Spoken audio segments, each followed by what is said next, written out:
টলিউডের cinema আর রাজনীতি দুই অঙ্গনেই এখন আলোচনার কেন্দ্রবিন্দু থালাপতি বিজয়। আর সেই আলোচনাকে আরো উস্কে দিয়েছেন বলিউড দক্ষিণী জনপ্রিয় অভিনেত্রী পূজা হেগড়ে।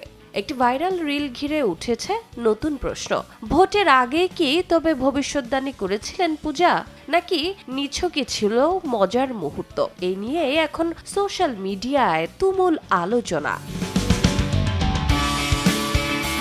পূজা হেগড়ের শেয়ার করা সেই ভিডিওতে দেখা যায় শুটিং সেটের একটি বোর্ডে লেখা ছিল নির্বাচনে কে জিতবে। মজা করে পূজা সেই বোর্ডের দিকে নির্দেশ করে আঙ্গুল দিয়ে বিজয়ের দিকে ইশারা করেন আর বুঝিয়ে দেন নির্বাচনে বিজয়ী জয়ী হতে যাচ্ছেন।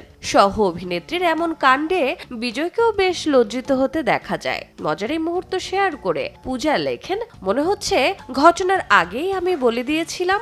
স্বপ্ন সত্যি হওয়ার জন্য শুভেচ্ছা বিজয় স্যার। নেটিজেনরা পূজার দূরদর্শিতা প্রশংসাও করেছেন। শুধু রিল নয়, একই দিনে বিজয়ের সঙ্গে একটি ছবিও পোস্ট করেন পূজা। সেখানে দুজনকে মিলিয়ে পোশাকে ক্যামেরার সামনে হাসি মুখে দেখা যায়। ক্যাপশনে তিনি লেখেন, অভিনন্দন বিজয় স্যার। পোস্ট দুটি মুহূর্তেই ছড়িয়ে পড়ে সামাজিক মাধ্যমে। জননায়ক সিনেমায়ও আবার চলে আসে আলোচনার কেন্দ্রে।